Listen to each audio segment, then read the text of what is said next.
SAVAK, the intelligence service of the last Shah of Iran, Mohammad Pahlavi. The agency was created to suppress any criticism of the policies of the Iranian king. His desire to reform the country was shattered after he gave agents a free hand. SAVAK agents tortured, killed, and terrorized people to such an extent that even the best reforms in the world could not heal the wounds of the Iranian people. In 10 years, Iran can become as progressive as most Western countries. And in 25 years, it will enter the top 5 most powerful and developed countries in the world. Ideally, that's how it should have been. But SAVAK and their methods ruined everything. We covered this in the first part of the episode. In the 60s, a new player emerged, Ruhollah Khomeini. A representative of Iran's Shia world. A man who will lead millions. He'll exploit the Shah's and his intelligence services' weakness. Thanks to him, Iran is what it is today. The Shah saw religion as his last line of defense. He considered the clergy the most powerful tool for controlling the country. And this is where he failed on every level, politically, economically, and most importantly, personally. Religious leaders became his fiercest enemies. And SAVAK couldn't interfere in the clergy's affairs. The Shah respected the Quran and religion. Only religious figures had the freedom to vote, open schools, and act as they wished. The Shah trusted them. Iran's shift towards Western culture threatened Islam. And this greatly irritated the imams. Religious leaders built mosques, trained cadres, and prepared the people. When you sense a million-strong protest brewing in your country, and the religious leaders are the only ones with free rein to do whatever they want, why be surprised that the clergy triumphed in the Islamic Revolution? Large-scale disputes and protests began with the announcement of the so-called White Revolution. It was Iran's modernization drive, with the Shah investing billions of dollars. The main goal was to overcome the feudal system and bring Iran closer to more developed nations. His Majesty announced the so-called White Revolution. It was entirely his idea. The Shah wanted development, jobs, and prosperity for his country. In the Shah's plans, the clergy played second fiddle. Pahlavi's first move was giving land to the peasants. The market became open. Each peasant gained the opportunity to work for themselves, cultivate land, grow crops, sell and more. There was only one problem. Large corporations displaced the peasants, forcing people to migrate to big cities in search of a better life. Farmers protested, demanding improvements, as ordinary people had no chance of overcoming large companies in the land sector.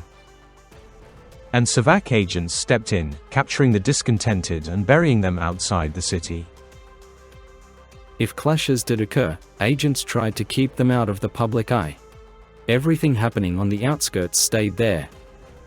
Their principle was to keep anything that could influence the people a secret. If known before, it was kept quiet. Now we can talk about it because SAVAK no longer exists. Khomeini decided to capitalize on the country's unstable situation. He harshly criticized the Shah's government and urged the people to join the movement. To ordinary Iranians, he became the voice of the oppressed opposition. To prevent the situation from turning against the royal family, in 1964, the Shah unleashed his dogs on Khomeini, captured him, and exiled him to Turkey. Thus began his 15-year exile from the country. Khomeini was the only one openly opposing the Shah. He called Pahlavi a sinner and planned to start a revolt against him. When Khomeini was exiled, SAVAK turned its focus on the ordinary people. They were sent to prisons from which no one escaped. We also covered it in the previous episode. Meanwhile, the Shah saw the clergy had to be captured and tortured like ordinary citizens. Support from religious leaders was out of the question. We brought detainees to this prison. They were always blindfolded. Investigators never looked them in the face. Usually they were placed facing the wall. This way, they never knew who would torture them or how. Speaking of the director of this department, Timur Bakhtir. Although he was a killing machine, by the late 60s, he himself became a victim of SAVAK. Corrupt politicians and spiritual leaders lured him to their side. Bakhtir plotted a coup, but when exposed, fled to Iraq. There, with Saddam Hussein, he organized an anti-Shah movement aimed at spreading to Iran. But Pahlavi played his cards first, ordering a special operation to eliminate Bakhtiar. A team of agents was sent to Iraq to find the traitor. One of the commandos gained his trust, pretending to want to join his movement. When Timur stopped fearing it was a setup, on August 12, 1970, the SAVAK agent pulled out a gun, shot the guard, and then filled Bakhtiar with bullets. The irony in his story is that the training methods for SAVAK were developed by Bakhtiar himself. The CIA covered up terror and abuse for oil and USSR intelligence. Everything changed in 1976 with Jimmy Carter's rise to power. He raised human rights concerns in Iran, prompting Shah Pahlavi to reduce the violence slightly. We want to show the world that we are serious about addressing human rights issues in Iran. Bullying and torture must stop. Tehran must settle its problems without violence. Of course, these are just words. In fact, there was no solution to the issue. People continued to be killed, and in the late 70s, relations between the CIA and SAVAK improved so much that Iranian agents were even allowed to work in the United States. They pursued fleeing students abroad and suppressed threats to the Shah's regime. This is just an example with the CIA and SAVAK worked with MI6 and the Mossad. SAVAK had very close ties with the Mossad. The department's top agents were trained by Israelis using their methods. The largest source of our intelligence was the Israelis. I mean most of our intelligence. This day was remembered by the country as the arson of the Rex cinema. Thousands protested in Tehran's streets. The same thing happened in other cities. They demanded the resignation of the Shah's government.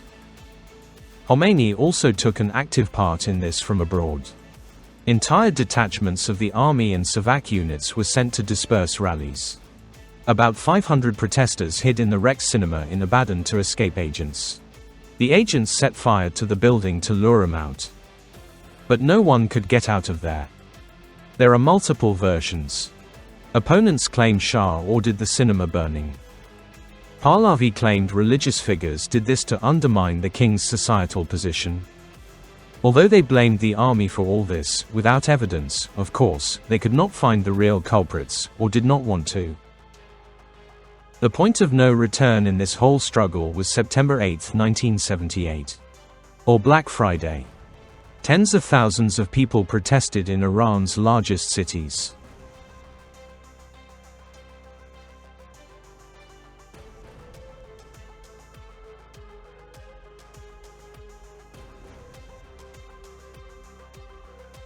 The Shah was even forced to declare martial law.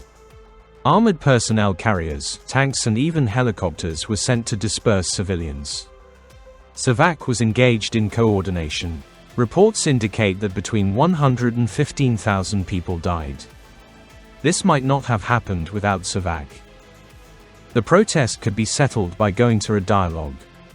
Pahlavi worried about the monarchian regime, which later cost him. The Shah had strong army and intelligence support, holding all instruments of power. Most people, including me, believed Khomeini could help overthrow the Shah, and we could deal with Khomeini afterward. The protests gained unreal momentum. Iranians chanted for the Shah's death for the first time, showing government disrespect. They destroyed everything in their path. Ruhollah Khomeini intensified the situation. By that time, he had already moved to Europe, where he found followers. He urged the overthrow of Iran's monarchy, insisting Islam is the country's salvation. Khomeini had a plan and executed it gradually. We recorded Khomeini's speeches on cassettes and distributed copies to various cities and villages. In the village, people could be persuaded to join Khomeini's movement. Khomeinists gradually prevailed, resisting their movement was nearly impossible. Even the SAVAK members surrendered. Anti-Shah regime representatives flooded the largest city streets. Khomeini himself began to be perceived as the savior of Iran, who would help defeat the cursed American values and finally establish the greatness of Islam in a Muslim country. January 1979 came. The Shah addressed the people, saying that everything can still be settled. However, it sounded like an apology and a request for a second chance. Pahlavi had no choice but to leave Iran and forever bury such a concept as the monarchy in Iran. He went to the United States. There he was sheltered under the Allied wing. Meanwhile, Khomeini returned to Iran after 15 years of exile. He was greeted with applause. He declared himself the supreme leader and culturally set Iran back decades. The regime in the country has completely changed. People from the Shah's government were executed, and found SAVAK members were jailed. Khomeini started a new department. It was called Kabama and was a kind of Ministry of Information. The new organ's role was identical to SAVAK, but the methods differ. Shah's agents used physical elimination, while the new specialists focused on information. They promoted Islam, established life rules and censored violations of Islamic principles. As for Shah, he died in July 1980. He was mowed down by cancer. Khomeini died in June 1989. In the 10 years of his reign, he did not even try to improve the country. The Iranians, fighting the monarchical evil, instead received a religious one, which not only did not work, but even threw them back decades.